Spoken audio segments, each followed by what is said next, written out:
નમસ્કાર. ચાલો આજે વાત કરીએ દાડમ વિશે. પણ હા, કોઈ સામાન્ય વાત નહીં. આપણે એને એકદમ ક્લિનિકલ દૃષ્ટિકોણથી એટલે કે એક ડોક્ટરની નજરથી સમજવાના છીએ. એના સ્વાસ્થ્યના ખરા રહસ્યો શું છે? ચાલો જાણીએ. સારું. સૌથી પહેલા એક સવાલ. શું કોલેસ્ટ્રોલ અને એનિમિયા આ શબ્દો સાંભળીને થોડી ચિંતા થાય છે? જો જવાબ હા હોય તો સમજી લો કે આ ચિંતા ઘણા લોકોની છે. આજકાલ આ એટલી સામાન્ય સમસ્યાઓ બની ગઈ છે ને કે એના વિશે સાચી જાણકારી હોવી ખૂબ જ જરૂરી છે. તો ચાલો આ ચિંતાઓને બાજુ પર મૂકીને સમજીએ. આજે હું એક ડૉક્ટર તરીકે તમને જણાવીશ કે આ એક ફળ જેને આપણે બધા સુપર ફ્રૂટ કહીએ છીએ એ દાડમ આ બધી તકલીફોમાં ખરેખર કઈ રીતે આપણી મદદ કરી શકે છે. ઠીક છે, તો સૌથી પહેલાં દાડમને આટલું ખાસ શું બનાવે છે? એના ફાયદા સમજવા હોય તો પહેલાં એ જોવું પડે કે એની અંદર છે શું. ચાલો એના પોષક તત્વોને બરાબર સમજીએ. અહીં જુઓ, જો તમે 100 ગ્રામ દાડમના દાણા લો ને તો એમાંથી લગભગ 80-85 જેટલી કેલરી મળે. પણ મહત્વની વાત એ છે કે એમાં લગભગ 3-4 ગ્રામ ફાઇબર પણ છે. હવે આનો મતલબ શું? સિમ્પલ ભાષામાં કહું તો આ ફાઇબરને કારણે દાડમમાંથી મળતી શક્તિ ધીમે ધીમે રિલીઝ થાય છે, એટલે પેટ ભરેલું લાગે અને અચાનક સુગર લેવલ વધી જવાનો ડર પણ ન રહે. ચાલો હવે આવીએ આપણા પહેલા અને સૌથી મહત્વના મુદ્દા પર, કોલેસ્ટ્રોલ. અને જ્યારે કોલેસ્ટ્રોલની વાત આવે ત્યારે હૃદયની ચિંતા તો થાય જ. તો સવાલ એ છે કે દાડમ આ બાબતમાં શું કરી શકે છે? શું એ ખરેખર કોઈ જાદુ કરી શકે છે? અને જવાબ છે હા, ચોક્કસપણે. એની પાછળનું કારણ છે એન્ટીઓક્સિડન્ટ. અને તમને જાણીને નવાઈ લાગશે, પણ રિસર્ચ કહે છે કે દાડમમાં ગ્રીન ટી કે રેડ વાઇન કરતાં પણ વધુ પાવરફુલ એન્ટીઓક્સિડન્ટ હોય છે. હા, તમે સાચું સાંભળ્યું. ખાસ કરીને પ્યુનિકા લાજિન્સ નામના ખાસ તત્વો જે ખરેખર સુપર પાવરફુલ છે. આ કોઈ નાની સૂની વાત નથી. તો પ્રશ્ન એ થાય કે આ એન્ટીઓક્સિડન્ટ કરે છે શું? જુઓ, એ 3 રીતે કામ કરે છે. પહેલું, જે ખરાબ કોલેસ્ટ્રોલ હોય છે એટલે કે એલડીએલ, એને આપણી નસોમાં ચોંટતા અને કડક થતા અટકાવે છે. બીજું, એ આપણી લોહીની નળીઓને હેલ્ધી અને ફ્લેક્સિબલ રાખે છે. અને ત્રીજું, એ બ્લડ પ્રેશરને કંટ્રોલમાં રાખવામાં પણ મદદ કરે છે. અને આ ત્રણેય વસ્તુ આપણા હૃદય માટે તો જાણે વરદાન સમાન છે. ઓકે, તો કોલેસ્ટ્રોલની વાત તો થઈ.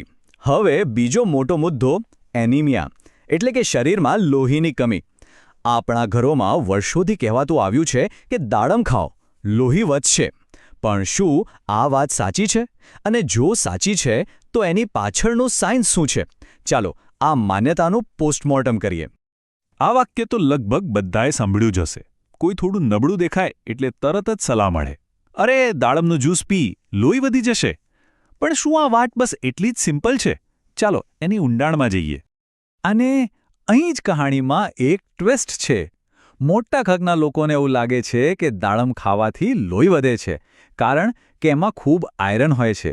પણ હકીકત એ છે કે દાડમમાં આયરનનું પ્રમાણ બહુ ઓછું હોય છે. તો પછી આખી વાત શું છે? ખરી રમત આયરનની નહીં, પણ વિટામિન સી અને ફોલેટની છે. જુઓ, અને આમ સમજો, દાડમ પોતે આયરનનો મોટો ખજાનો નથી, પણ એ એક સારો મેનેજર છે. એમાં જે વિટામિન સી છે ને, એ આપણે જે બીજો ખોરાક ખાઈએ છીએ એમાંથી આયરનને શોષવામાં શરીરની મદદ કરે છે. અને એમાં જે ફોલેટ છે એ નવા લાલ રક્તકણો બનાવવામાં ફેક્ટરીની જેમ કામ કરે છે. તો દાડમ સીધું લોહી નથી આપતું, પણ લોહી બનાવવાની આખી સિસ્ટમને સપોર્ટ કરે છે. આ છે એની પાછળનું સાચું વિજ્ઞાન. તો આપણે હૃદય અને લોહીની વાત તો કરી, પણ શું દાડમના ફાયદા અહીં જ પૂરા થઈ જાય છે? બિલકુલ નહીં. આ તો બસ શરૂઆત છે. દાડમ આખા શરીર માટે ફાયદાકારક છે. ચાલો ફટાફટ એના બીજા કેટલાક ફાયદા પણ જોઈ લઈએ. જેમ કે એ શરીરમાં ક્યાંય પણ સોજો હોય તો એને ઘટાડવામાં મદદ કરે છે, જેને આપણે એન્ટી ઇન્ફ્લેમેટરી ગુણ કહીએ છીએ. એમાં રહેલો ફાઇબર પાચન માટે તો સારું છે જ. કેટલાક સ્ટડીઝ એવું પણ કહે છે કે મગજના સ્વાસ્થ્ય માટે પણ સારું છે. અને હા, સ્કિનને હેલ્ધી રાખવામાં અને એજિંગ પ્રોસેસને ધીમું પાડવામાં પણ એનો મોટો ફાળો છે. વાહ, આટલા બધા ફાયદા! તો હવે સવાલ એ છે કે એને ખાવું કઈ રીતે? શું બસ ગમે ત્યારે ગમે તેટલું ખાઈ લેવાનું? ના. એક ડૉક્ટર તરીકે હું તમને જણાવીશ કે દાડમનો સૌથી વધુ લાભ લેવાની સાચી રીત કઈ છે. મારી પહેલી અને સૌથી અગત્યની સલાહ, હંમેશા આખું ફળ ખાવાનો આગ્રહ રાખો. મતલબ કે દાણા ચાવીને ખાઓ, જ્યુસ નહીં. કેમ? કારણ કે જ્યારે તમે દાણા ખાઓ છો ત્યારે તમને ફાઇબર મળે છે. આ ફાઇબર શુગરને કંટ્રોલમાં રાખે છે. પણ જ્યુસમાં ફાઇબર નીકળી જાય છે એટલે શુગર સીધી જ લોહીમાં ભળીને સ્પાઇક મારી શકે છે. ખાસ કરીને જેમને ડાયાબિટીસ હોય એમના માટે આ વાત બહુ જ મહત્વની છે. અને ડાયાબિટીસની વાત નીકળી જ છે તો એવા દર્દીઓએ માત્રાનું પણ ખાસ ધ્યાન રાખવું. દિવસમાં લગભગ અડધાથી 1 કપ જેટલા દાણા પૂરતા છે, એનાથી વધારે નહીં. યાદ રાખજો, કોઈ પણ સારી વસ્તુ પણ જો હદથી વધારે લેવામાં આવે તો નુકસાન કરી શકે છે. સંતુલન એ જ સાચું સ્વાસ્થ્ય છે. અને છેલ્લે મારી કેટલીક ક્લિનિકલ સલાહ જે ભૂલવાની નથી. જો તમે બ્લડ પ્રેશર, કોલેસ્ટ્રોલ કે લોહી પાતળું કરવાની કોઈ દવા લેતા હો તો તમારા ડાયટમાં દાડમને શામેલ કરતા પહેલા એકવાર તમારા ડૉક્ટર સાથે જરૂર વાત કરી લેજો. કારણ કે ક્યારેક એ દવાઓ સાથે રિએક્ટ કરી શકે છે. અને હા, જરૂર કરતાં વધુ ખાવાથી પેટમાં ગડબડ પણ થઈ શકે છે. એટલે સાવચેતી જરૂરી છે. તો બસ આ હતી દાડમની આખી વાત એક ડૉક્ટરની નજરે. હવે સવાલ એ છે કે આ જાણકારી પછી તમે તમારા સ્વાસ્થ્ય માટે આજે કયું એક પગલું લેશો? કદાચ તમે તમારા ડાયટમાં દાડમને સાચી રીતે સામેલ કરવાનું વિચારશો.